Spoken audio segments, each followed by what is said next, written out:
Hola, muy buenas. Nosotros somos el Grupo 7 y hoy les vamos a hablar sobre la empresa Servientrega. Servientrega nació en 1982 como un proyecto familiar y hoy es un referente del sector logístico en Colombia y en Ecuador. La empresa se especializa en servicios integrales de transporte y mensajería apoyados en tecnología y automatización. Además, se ha consolidado como líder en envíos individuales, adaptándose al crecimiento del e-commerce, fortaleciendo alianzas estratégicas y apostando por la sostenibilidad para mantener su competitividad regional. En cuanto al análisis vertical de Servientrega, se han identificado varios puntos claves que permiten entender su situación financiera reciente. En primer lugar, se observa una disminución progresiva del activo corriente que pasa del 55,89% en 2022 al 50,13% en el 2024. Dentro de este grupo, el efectivo es el rubro más crítico, ya que se reduce del 29,05 al 14,87%, evidenciando una caída importante de la liquidez inmediata para la empresa logística. Con costos operativos elevados y constantes, esta reducción puede generar tensiones de caja y limitar la capacidad de respuesta ante el aumento de demanda o costos. En contraste, el activo no corriente aumenta alcanzando cerca del 50% del total en 2024. Este crecimiento está impulsado principalmente por el aumento en propiedad, planta y equipo, que sube del 20,9% al 23,32%, reflejando inversiones en infraestructura y tecnología operativa. Los activos intangibles también crecen a partir del 2023, lo que sugiere una mayor digitalización. En conjunto, esto indica que la empresa está fortaleciendo su capacidad operativa, aunque a costa de menor liquidez a corto plazo. Por otro lado, el financiamiento, el pasivo total se incrementa al 66,01% al 81,62%, mostrando una mayor dependencia del endeudamiento. Esta técnica se intensiva en el pasivo corriente, que pasa del 29,04% al 46,27%, con un fuerte aumento en las cuentas por pagar que suben del 2,25% al 9,33%.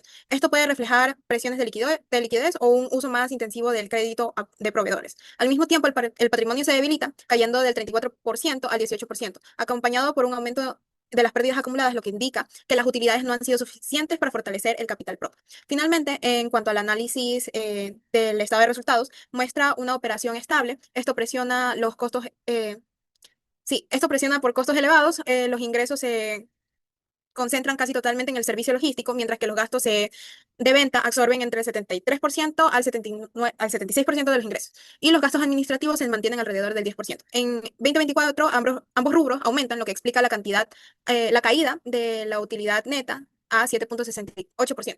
En síntesis, Servientrega está expandiendo su operación, pero esto de aquí lo hace con menor liquidez, mayor endeudamiento y un patrimonio debilitado, lo que exige una gestión más estricta del flujo de efectivo y de la estructura de financiamiento. A continuación, mi compañera. Yo les voy a hablar sobre el análisis horizontal. Primero vamos a empezar con el análisis horizontal del balance general, el cual podemos distinguir entre las principales cuentas el total de los activos, el cual disminuyó en el periodo de 2023 al 24, disminuyó en un 10,26%. Entre una de las subcuentas que conforman el activo total, tenemos a los servicios y otros pagos anticipados, el cual disminuyó un 5,43%. Asimismo, podemos decir que en la cuenta principal de pasivo total aumentó un 6,31%. Y una de sus subcuentas que conforman el pasivo total fue las cuentas y documentos por pagar, el cual aumentó a más del 100%.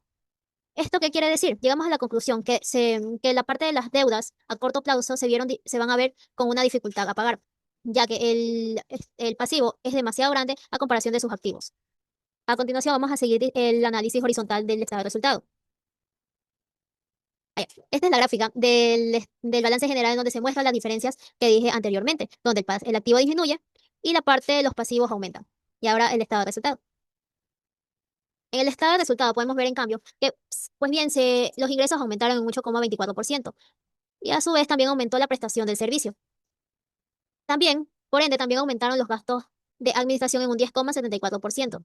Pero ¿por qué tenemos que disminuyó la utilidad neta en un 17,65%? Porque así como aumentaron los activos, los ingresos y los gastos administrativos, también aumentó la parte de los descuentos. Y por ende, se llega a la conclusión que por eso fue que aumentaron los ingresos como tal. A continuación se puede observar en la gráfica. Aquí podemos observar lo que les expliqué anteriormente, que aumentaron los ingresos, los descuentos también, por ende, está conectado, y los gastos administrativos también aumentaron, y por eso tenemos que las ganancias netas fueron disminuyendo en ese periodo de tiempo de 2023 al 2024. A continuación, mi compañera. A continuación, presentaremos distintos gráficos que evidencian aspectos importantes de los estados financieros. Empecemos con la composición de los activos en porcentaje. Aquí se muestra cómo la empresa tiene una estructura más intensiva en activos no corrientes, porque vemos que pasó de un 44,11% a un 49,87%, mientras que su activo corriente disminuyó. Esto puede representar una estrategia por parte de la empresa para sostener operaciones más fuertes que fortalezcan su posición en una posición futura. Siguiente. Seguimos con el gráfico de la inversión. donde se observa que del 2022 al 2023 hubo un aumento, pero disminuyó en el 2024. Aún así, este valor termina siendo mayor al del 2022 y representa un beneficio para la empresa. Siguiente. Tenemos ahora las ventas netas, que muestran un crecimiento continuo pasando de 62.5 millones a 74.2 millones. Es decir, que la empresa ha vendido más porque ha ampliado su capacidad operativa. Siguiente. Por último, podemos ver el reflejo de la liquidez, donde el pasivo corriente muestra un incremento considerable alcanzando el 46.27% en el 2024. Por lo tanto, la empresa está financiándose mediante obligaciones de corto plazo. Sin embargo, también incorpora un componente de riesgo, ya que una mayor dependencia del activo corriente incrementa la presión sobre la liquidez. A continuación, mi compañero. Bueno, yo les voy a hablar sobre los ratios financieros. Bueno, en la relación corriente, está 1 al 2024. Esto significa que solo se tiene $1.08 en activos líquidos por cada dólar de deuda a corto plazo, dejando un margen de error casi nulo, lo cual se agrava porque el capital de trabajo se desplomó en el último año. Y además, nuestra eficiencia de caja empeoró. Ahora se tarda 8 días en cobrar, lo que presiona fuertemente la liquidez. En cuanto a la rentabilidad, bueno, se tiene una fortaleza en nuestra operación logística, en donde el margen de utilidad bruta es del 100%, ya que somos una empresa de servicios. Pero, sin embargo, la utilidad neta cayó al 7,68% en 2024, desde el 10,9% en 2023. Y esto indica que, a pesar de los altos ingresos, la empresa se ha vuelto menos eficiente en controlar sus gastos operativos y administrativos para convertir esas ventas en ganancia final. A continuación, mi compañera.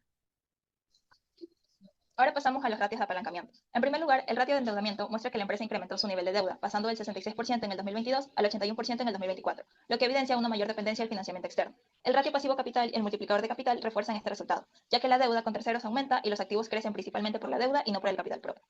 Continuamos con los ratios de administración de activos. Aquí tenemos que la rotación de cuentas por cobrar y cuentas por pagar ha disminuido. Es decir, la empresa redujo la rapidez de cobranza y de pago, pasando de cobrar sus créditos en 5 a 8 días y de pagar a proveedores de 4 a 16 días, lo que, si bien permite cubrir obligaciones en el corto plazo, puede deteriorar la confianza y reputación financiera. En cuanto al uso de los activos, la rotación de activos fijos y de activos totales se mantiene relativamente constante, lo que indica que la empresa utiliza adecuadamente su infraestructura y es capaz de generar ingresos con sus propios activos. A continuación, mi compañero.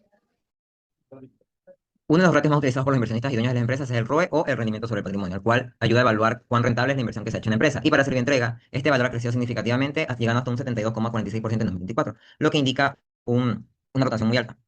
¿Pero por qué se dan estos valores? Bueno, aquí es donde entra en juego la identidad Dupont, en el cual el ROE se compone de tres elementos, que es el rendimiento de activos, el margen de utilidad neta y el multiplicador de capital o el apalancamiento. Y en el caso de Servientrega, el apalancamiento ha sido muy alto.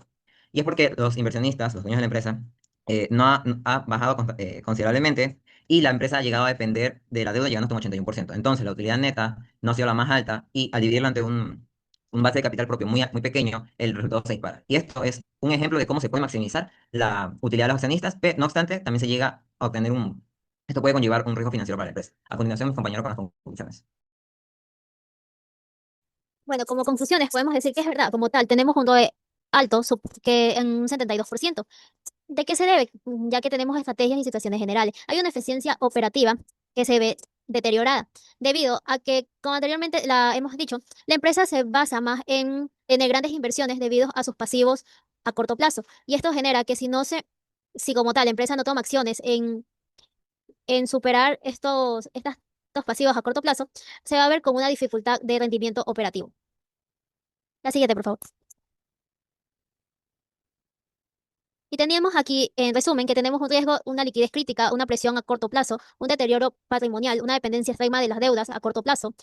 Las fortalezas como tal, ya dijimos que son el ROE alto, el margen bruto que es un 100% y la rotación de activos que es estable. Y las debilidades que es la rentabilidad neta, el retroceso, la gestión ineficiente y la operación pesada. A continuación, mi compañero. Como recomendaciones, decimos que Servientrega necesita fortalecer su liquidez y reducir su riesgo financiero mediante una mejor gestión del efectivo, acelerando cobros y ordenando pagos. También requiere revisar y renegociar su deuda para disminuir la presión financiera.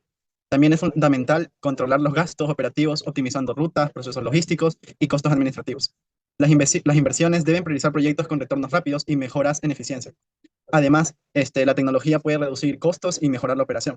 Finalmente, ajustar las políticas comerciales y fortalecer alianzas, especialmente con el sector de e-commerce, ayudará a incrementar el ingreso y detectar a tiempo posibles problemas financieros.